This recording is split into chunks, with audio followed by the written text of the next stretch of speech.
Hello, ladies and gentlemen. This is Mr. Reese. I just wanted to make a small video just kind of explaining the effects of the Protestant Reformation.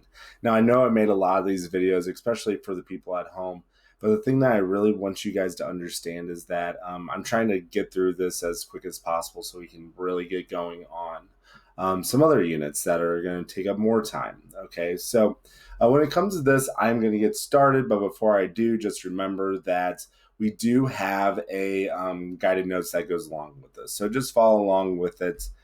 So yeah, that's that. So moving past this, let's talk about a little bit of review. Now, we already talked about Martin Luther, this guy who actually posted 95 theses about the corruptness of the Catholic Church. Now, he's excommunicated, but the thing is, he still creates a schism called Lutheranism, or what we call Protestants. Okay, now, he influences other people, including John Calvin and King Henry VIII, aka Mr. Pecher's doppelganger.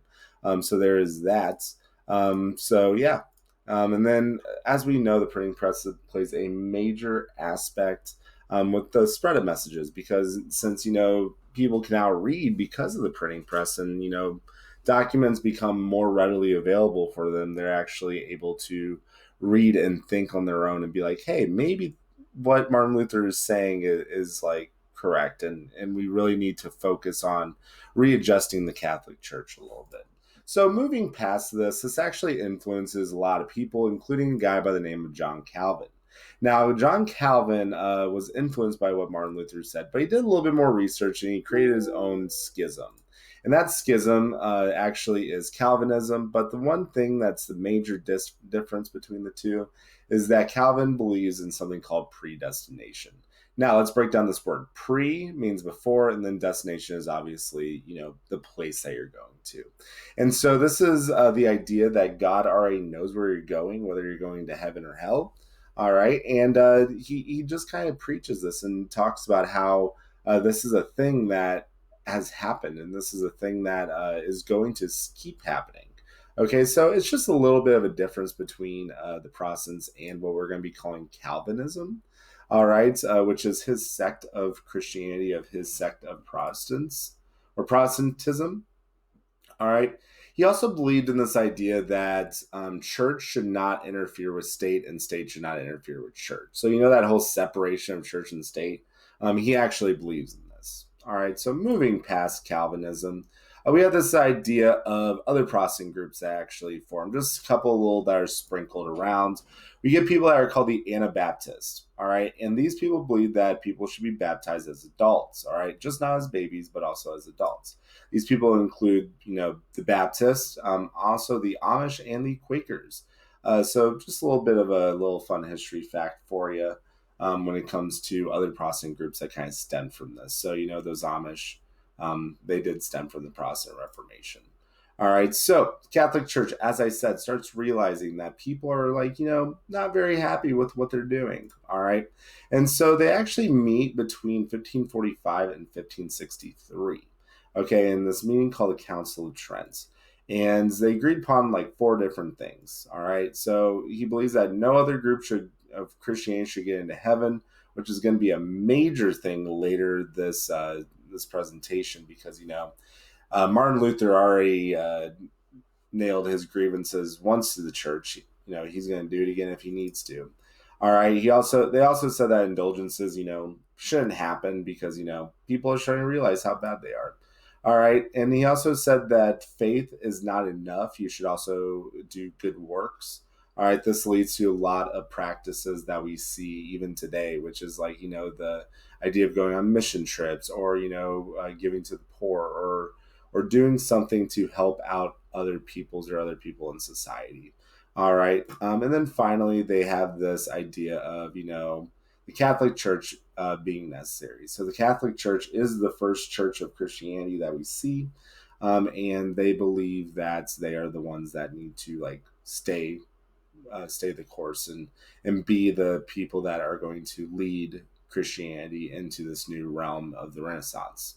So these, changes are either called the Catholic Reformation or what we're going to call the Counter-Reformation. All right, so, we had the first Reformation of the Protestants, and then the what's going to happen next is that we get the Counter-Reformation to that, all right, to that Reformation from the Protestants. Now, moving past this, we have this thing called the 30 Years' War. All right, I talked about on this slide how like no other groups of Christianity will get into heaven. Well, that leads to actual violence. All right, so this is a couple of images that we see from this 30 Years' War. Now, this is a religious war between two peoples, the Catholics and the Protestants. All right, again, Martin Luther and his followers are going to sit there and be like, you know what, we get into heaven too.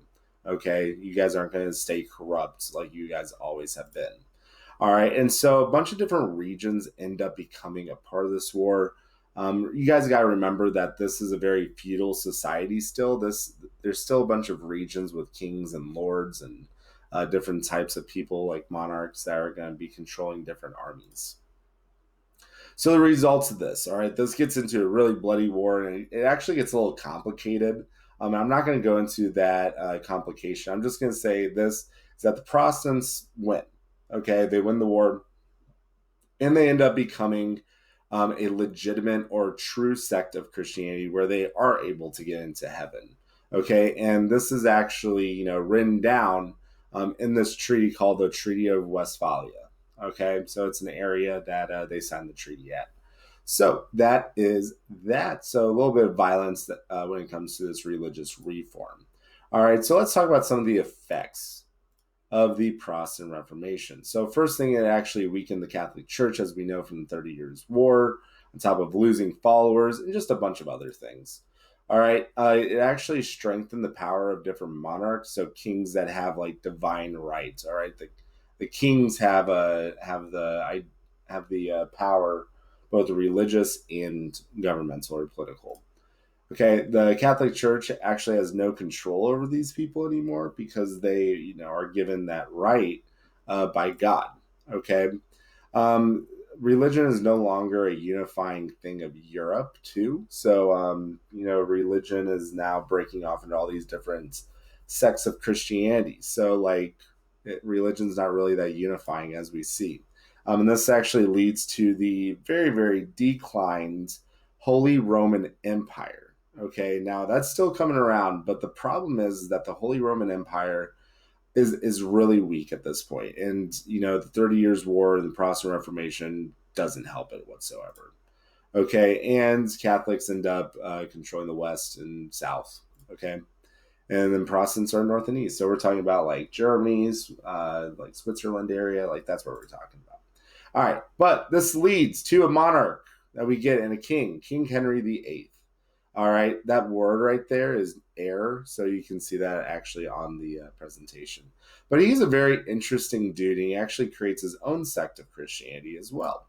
All right, he was the King of England from 1509 to 1547. And the big thing with him is that he wanted a son. And when I say wanted a son, I mean there is one thing that he wanted. It was this. He was like if he was Gollum, a son would be like the precious ring that Gollum wants. All right, I don't even know if you guys get that reference. Do you guys get Lord of the Rings references? Like, is that thing? I just want to know. But anyway, he wanted a son. Now, his wife could no longer have children in general. So he wanted something called an annulment, which is basically a non-sticky version of a divorce. Okay. But the thing is, the Pope was like, no, you're going to stick with your wife. You're going to stick this through till death do his part. Now, King Henry VIII didn't like that because, monarchs can do whatever they want according to these new found things in the Northern Renaissance and the Protestant Reformation. So he ends up divorcing his own wife, and he ends up starting a new church. And this church is called Anglican or Anglican Church in England. All right. And the thing is, he actually ends up marrying 5 more women for a total of 6 so that he can get an heir. Now, he ends up getting an heir. The thing is, though, is like he got really just roasted in the common people because he's just like, he's at some points he like beheads women at one point. He also ends up sitting there and having them go through childbirth so much that they, how do I phrase this correctly? They die in childbirth. Okay. So we get that. Now, I've talked about a bunch of different schisms that have happened throughout Christianity. So I just want to like kind of go over like all the different splits. So this is like the early Christians, aka like Jesus era. All right, and then in the 11th century, we get what we call the Great Schism within the Byzantine Empire. So we get the idea of Roman Catholicism and the Eastern Orthodox Church. Okay, now we get to roughly the Reformation, all right before we get this union between the Eastern Orthodox and Roman Catholics, so they kind of blend back together. But that's a whole nother story. But the thing is that when we get to the Reformation, we actually get a major sect of Protestantism. All right, we get the Anabaptist movement that we talked about with the Quakers and the or not the Mormons. Oh my God, the Amish. All right, and then also we get the idea of Anglicanism. All right, aka what King Henry has done. What we don't see is Calvinism, which is another sect that we get. But that's kind of just like a way to help you out with that and just kind of see a visual of it. Now, that being said, this leads to your exit slip. All right. So I want you to answer the question: what major effects did the Protestant Reformation have on Europe?